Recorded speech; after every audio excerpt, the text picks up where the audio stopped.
സുഹൃത്തുക്കളെ, നമ്മളിപ്പോൾ ഉള്ളത് ആലപ്പുഴയിലാണ്. ആലപ്പുഴ വലിയ ചുടുകാട് അൽറാജി കുഴിമന്തി റെസ്റ്റോറൻറ്റിൽ വന്നതാണ് ഇന്ന് രാവിലെ. ഉച്ചയ്ക്ക് ശേഷം ഞങ്ങളൊരു ചെറിയ യാത്ര പോകാൻ വേണ്ടി തീരുമാനിച്ചു. ആലപ്പുഴ ജില്ലയിലെ കൈനഗിരി എന്ന സ്ഥലത്തേക്കാണ് ഞങ്ങൾ പോകാൻ ഉദ്ദേശിച്ചത്.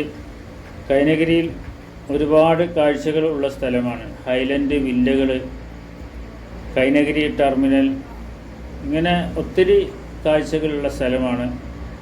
അങ്ങോട്ട് പോകണമെങ്കിൽ ജലമാർഗം പോവാം, അല്ലെങ്കിൽ വാഹനത്തിന് നമ്മൾ പോവുകയാണെങ്കിൽ വാഹനം നിർത്തിയതിന് ശേഷം കുറച്ച് നടന്നിട്ട് വേണം കൈനഗിരി ടെർമിനലിലെത്താൻ. ഞങ്ങൾ ഒരു സ്കൂട്ടിയിലാണ് പോയത്.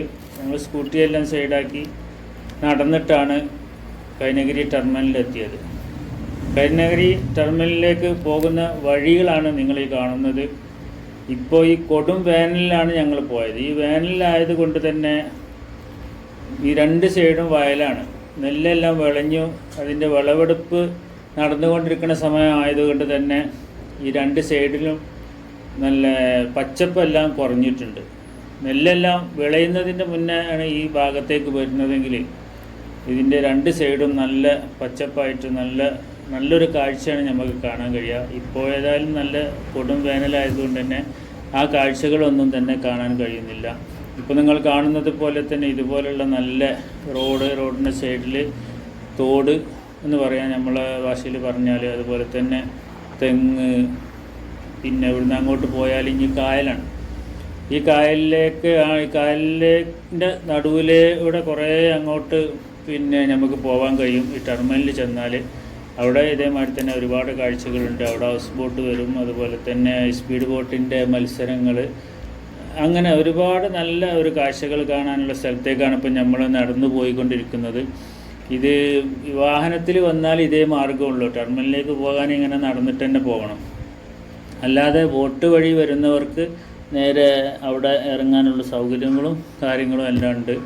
നമ്മളിപ്പോൾ ഈ കായലിൻ്റെ സൈഡിലൂടെ അങ്ങനെ നടന്ന് ചെറിയ ചെറിയ പാലങ്ങൾ കയറി, പിന്നെ തെങ്ങിൻ തോപ്പ്, അതുപോലെ മറ്റേ പച്ചപ്പ് നിറഞ്ഞ ഈ വഴിയിലൂടെ ഇങ്ങനെ നടന്നിട്ടാണ് അങ്ങോട്ട് എത്തേണ്ടത്. ഈ വഴിയിലൂടെ ഇങ്ങനെ നടന്ന് പോകുമ്പോൾ തന്നെ നമുക്ക് നല്ലൊരു രസമാണ്. ഇതിലെങ്ങനെ നടന്നു പോകാൻ നല്ല കാലാവസ്ഥയും. നല്ല കൊടും ചൂടിലാണ് നമ്മൾ അവിടെ എത്തിയതെങ്കിലും പിന്നെ ഞങ്ങൾ പോയ സമയം വൈകിട്ടാണ്, വെയിലൊന്നും ഇല്ലാത്ത സമയമാണ്. അപ്പോൾ അതുകൊണ്ട് തന്നെ നല്ലൊരു കാലാവസ്ഥയിലാണ്, ചൂടൊന്നും ഇല്ലാത്തൊരു കാലാവസ്ഥയിലാണ് ഞങ്ങളിപ്പോൾ ഈ നടന്നുകൊണ്ടിരിക്കുന്നത്. നമ്മൾ ഏകദേശം നമ്മൾ ഉദ്ദേശിച്ച സ്ഥലത്ത് എത്താറായിട്ടുണ്ട്.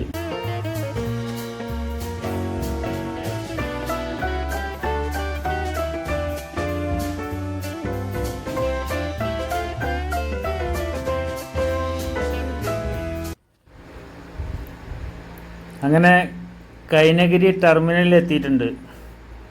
കൈനഗിരി ടെർമിനലിൻ്റെ എൻട്രിങ് ആണ് ഇപ്പോൾ നിങ്ങൾ കണ്ടത്. ഇനി ഇവിടുന്ന് അങ്ങോട്ട് കുറേ ഉണ്ട്. അതങ്ങനെ നടന്നു പോയാൽ നല്ല രസമാണ് കാണാൻ. ഇന്നിവിടെ കൂടുതൽ ആളൊന്നും കാണുന്നില്ല. കാലാവസ്ഥ മോശമായതെന്നാണ് തോന്നുന്നത്. നല്ല മഴ വരുന്ന കോലമൊക്കെ കാണുന്നുണ്ട്, കാറ്റൊക്കെ അടിച്ചുകൊണ്ടിരിക്കുന്നുണ്ട്. അതുപോലെ തന്നെ ഇവിടെ കാണാനുള്ള പ്രത്യേക കാഴ്ച എന്താണെന്ന് വെച്ചാൽ ഈ സ്പീഡ് ബോട്ടിൻ്റെ മത്സര ഓട്ടങ്ങളും അതിൻ്റെ ഓരോരോ കറക്കലും പല കാഴ്ചകളിങ്ങനെ നമ്മളെ നാട്ടിലിപ്പോൾ കായലും കാര്യങ്ങളൊന്നും ഇല്ലാത്ത മലപ്പുറത്തു നിന്നൊക്കെ ചെല്ലുന്നവർക്ക് ഈ ബോട്ടിൻ്റെ കറക്കലും ഇതൊക്കെ കാണാൻ നല്ല രസകരമായ കാഴ്ചകളൊക്കെ ഇവിടെ നിന്ന് കാണാൻ കഴിയും. അതുപോലെ തന്നെ ഫോട്ടോ എടുക്കുന്നവർക്ക് നല്ല ഫോട്ടോ എടുക്കാനുള്ള നല്ല സീനറികൾ ഇങ്ങനെയുള്ളതെല്ലാം ഉണ്ട്. അതുപോലെ തന്നെ ഇവിടെ കച്ചവടങ്ങളുണ്ട്, ചെറിയ ചെറിയ കച്ചവടം. ഇതും ഇപ്പോൾ നമ്മൾ ജങ്കാറിൻ്റെ മുകളിലൊക്കെ ഉള്ളതുപോലെ തന്നെ വെള്ളത്തിൽ തന്നെയാണ് ഈ കച്ചവടങ്ങളൊക്കെ നടക്കുന്നത്. ഇവിടെ ഇപ്പോൾ കണ്ടില്ല, കാറ്റൊക്കെ നല്ല അടിച്ചിട്ടുണ്ട്, ബൾബൊക്കെ അത് നന്നായിട്ട് ആടുന്നുണ്ട്. അപ്പോൾ ഞങ്ങളിവിടെ കൂടുതൽ ഇനി നിൽക്കുന്നില്ല. ഏതായാലും നമ്മൾ വരാൻ വൈകിയും ചെയ്ത് മഴ വരുന്നുണ്ട്. അപ്പോൾ ഇവിടുത്തെ കാഴ്ചകളും ഒക്കെ നിങ്ങൾ കണ്ടുകൊണ്ടിരിക്കുന്നത്. ഇവിടെ ഇനിയിപ്പോൾ ഇവിടെ നിന്നാൽ നമ്മൾ ചിലപ്പോൾ മഴ കൊള്ളേണ്ടി വരും. നമുക്ക് കുറേ അങ്ങോട്ട് നടന്നിട്ട് വേണം നമ്മൾ വണ്ടിയിലേക്ക് എത്തിയാലും മഴ കൊള്ളും. കാരണം എന്താ വെച്ചാൽ നമ്മൾ സ്കൂട്ടിയിലാണ് വന്നിട്ടുള്ളത്. അപ്പോൾ ഏതായാലും നിങ്ങൾക്ക് എല്ലാവർക്കും വീഡിയോ ഇഷ്ടപ്പെട്ടെന്ന് വിചാരിക്കുന്നു. വീഡിയോ ഇഷ്ടപ്പെട്ടാൽ എല്ലാവരും ഒന്ന് സപ്പോർട്ട് ചെയ്യുക, ഒന്ന് ലൈക്ക് ചെയ്ത് സബ്സ്ക്രൈബ് ചെയ്ത് അഭിപ്രായങ്ങളൊക്കെ ഒന്ന് അറിയിക്കുക. ഈ വീഡിയോ ഇവിടെ അവസാനിപ്പിക്കുവാണ്. എല്ലാവർക്കും താങ്ക്സ്.